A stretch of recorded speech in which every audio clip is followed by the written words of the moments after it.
Hello everybody and welcome to week 7 of the Writing from Life Winter Writing Challenge. The place to come for inspiration, motivation and that gentle nudge to finally get the stories of your life written on a page. So after last week's video, I have one question to ask you. Did you celebrate? Did you pat yourself on the back for all the things you've achieved and all that you've managed to get written? Because that is, as I said, an important part of writing. And sometimes we can become so focused on the actual writing and the pressure of writing that we forget to think, hey, we did a good job. I'm impressive.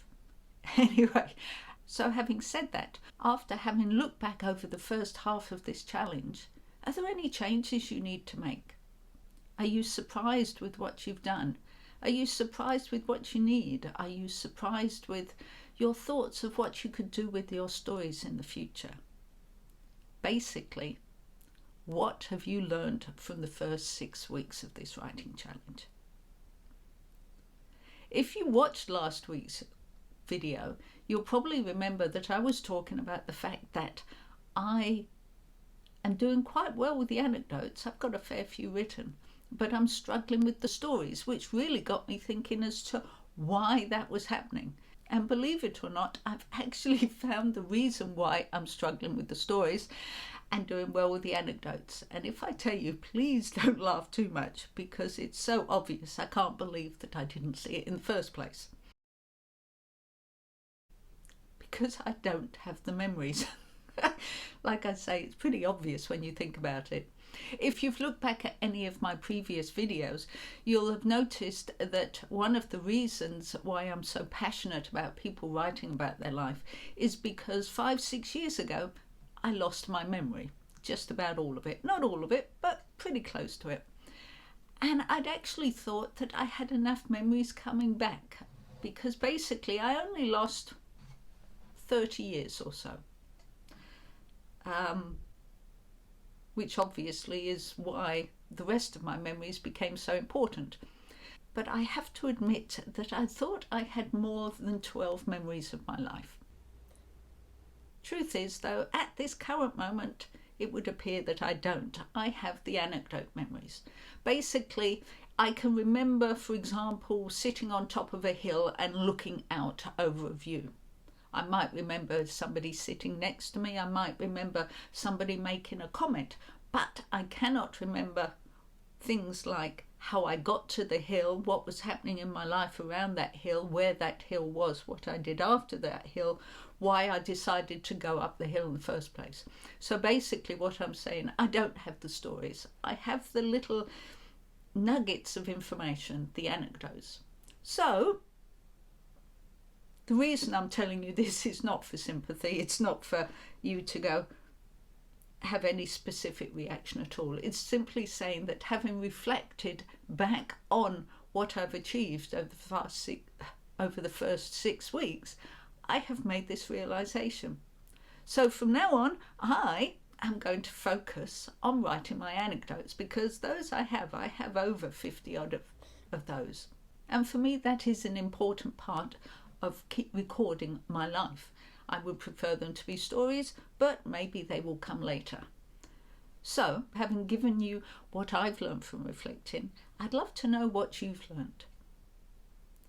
Are you better with the anecdotes than the stories, or the stories than the anecdotes? Do you have floods of stories coming back? Are you struggling in recording any particular part of your life? Would you be better if you had joined a group?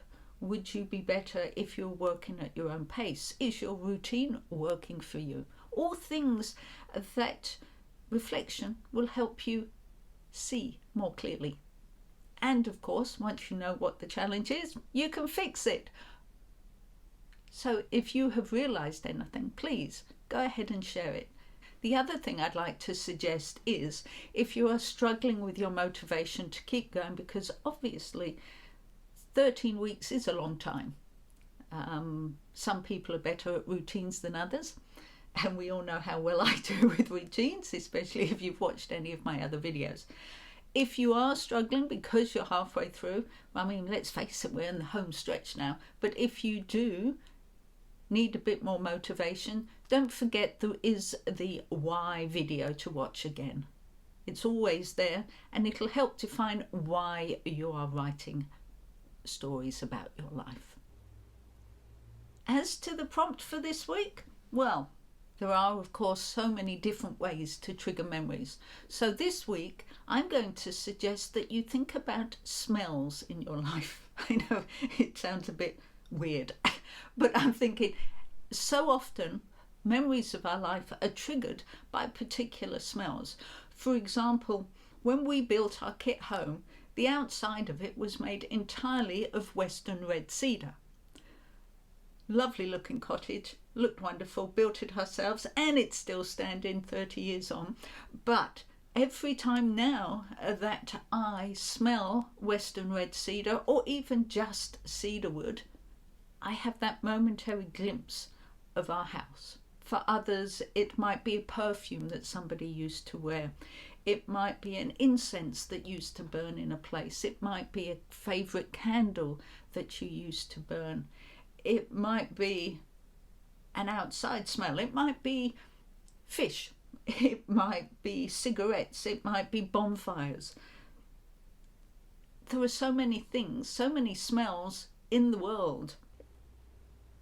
And although the majority of us are visual and our primary sense isn't smell, it is an important aspect. So that is the prompt for this week. Think about the smells in your life, hopefully the nice ones, and see what stories they trigger. As always, if you've enjoyed this video, don't forget to like and subscribe. If you would like to join a writing community, don't forget there is my Facebook page, Elizabeth's Writing Page, all kinds of fun writerly things happening there. But for those who are more interested in writing prompts, don't forget that I post a regular writing prompt here on this channel on Tuesdays at 10 a.m. Tassie time. Plus, of course, my Etsy store, The Writing Store, is overflowing with packs of writing prompts suited to anybody, any age, any genre of writing. There is bound to be something there if you're looking for some prompts to keep you going.